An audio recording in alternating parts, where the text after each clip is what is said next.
How do you get back on the string? How do you continue?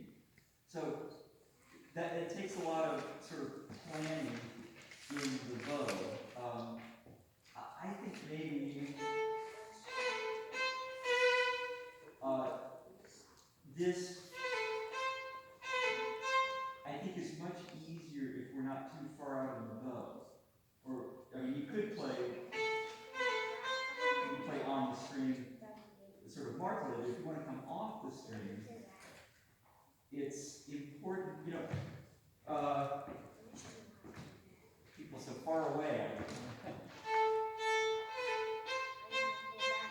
That sort of up bow coming from above, like a little fillet. I'm just touching the string.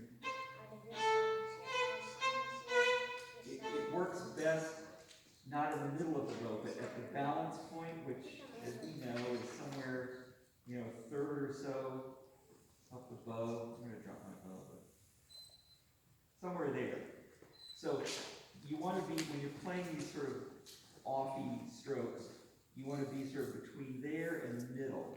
If you're starting the stroke from the middle, these modern bows, not a Baroque bow, it's designed to cling to the string. So if you're trying to play an off the string stroke even in the middle, it's a little too far out. So I would say, get where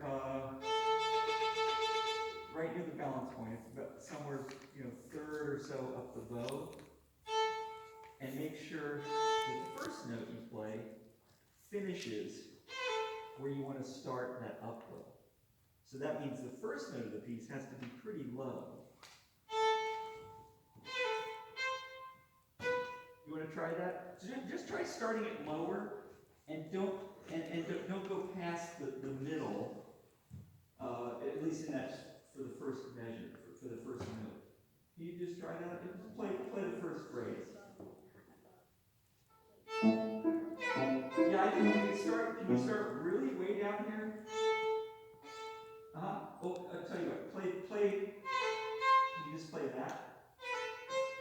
Fine, that was very nice. You started the up about here. That means the first down bow has to start way down there. Yeah, make sure one way I like to, my plan is to to start near the frog.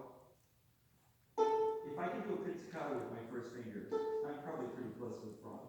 Okay, that's a good way, because sometimes you think, oh yeah, I know the frog, and you're not a frog, you know. Yeah, you always go. So yeah, you can sort of test. Can you find the string of your first finger? All right, that's the frog. So.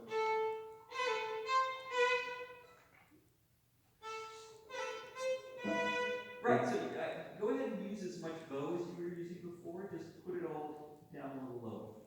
Just try starting once and play it first. That's it.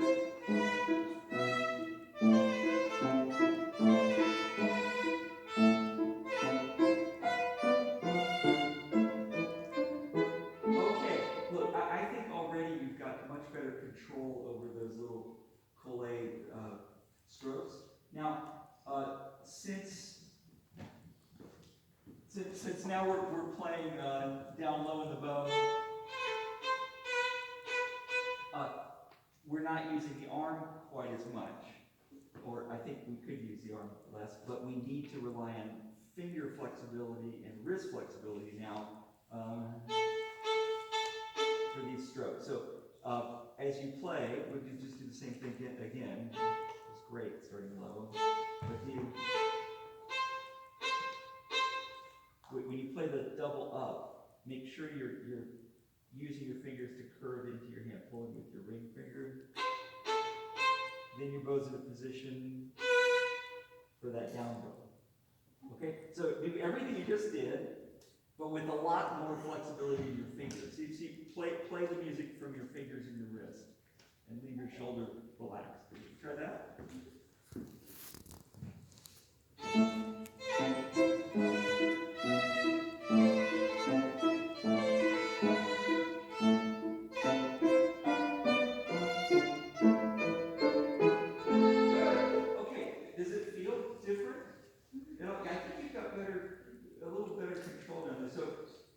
Now there are a couple other things I won't get into, but I always encourage everyone to practice in front of a mirror whenever you can, because there are a lot of things that we can't really see from just looking down the fingerboard.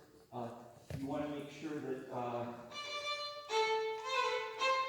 that the bow is parallel to the bridge as much as possible, that you're not speeding around like this, or But the other thing that's important is the line of your bow and your upper arm. I mean, when we're playing at the frog, our elbow may be slightly higher than the string level. I felt like if I'm playing in the middle on the A string level, you see my upper arm. It's sort of, I'm in the same plane. But when I go to the frog, my elbow comes up a little bit, but nevertheless, I do need to differentiate between the string levels. And so this is something you can point your scroll right at the mirror.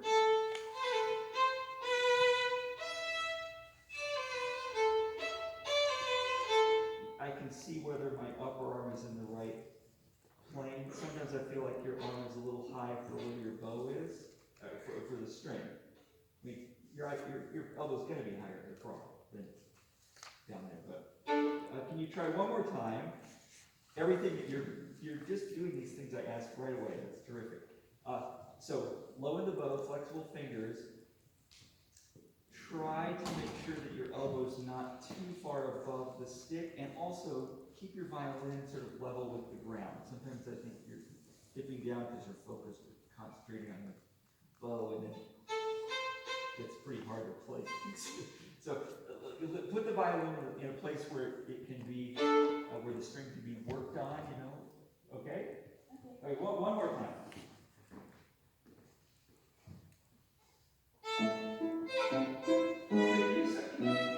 Put the violin maybe a little, just think of moving the scroll to the left like an inch. Yeah, just so the string is a little more parallel to the floor. I'll give you better chances. Your shoulders level. Yeah!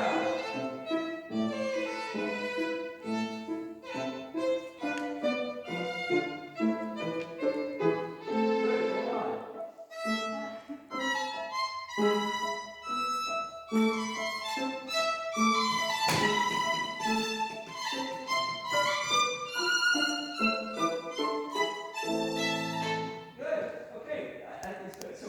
when I'm making you flatten your shoulders out, everything improves a great deal.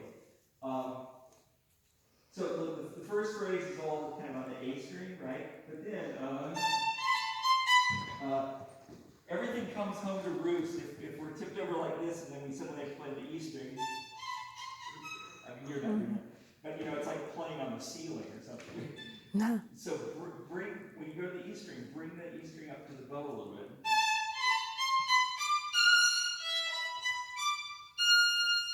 Long bow, then I would use sort of fast finger collé. So you're not necessarily, because you want that to be off, right? That's sort of what you practice. So use a fast bow on the first note, and then back to the thing that we were doing before. Good. Can you do where it starts in the E string? And we have like 2 minutes, or we got a few minutes. We still have a second. Yeah, great.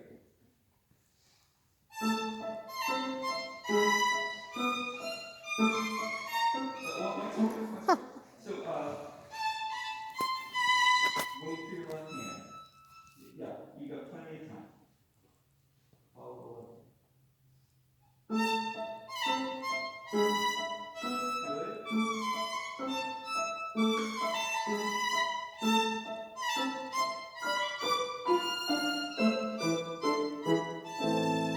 Good, that's the idea. This is great. Lovely. Can you use a fast bow on the E? And there's a diminuendo on that little measure anyway. Accent. Can you do right on that, where it goes up to F? So start low in the bow. There you go. And bring the E string up to the bow. That's it. Great. Oh, that's fine. That's fine. That's fine. Okay. Where you start on the E's. Just do the where that phrase starts. That's easy.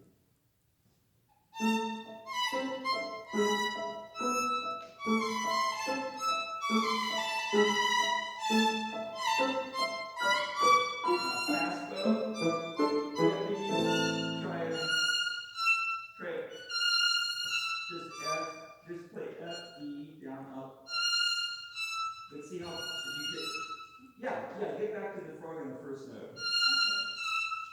Just play that much. So you lift after the E. Yeah. Then I think the last three can just be like the beginning of the piece. Okay. Can you try right on that measure?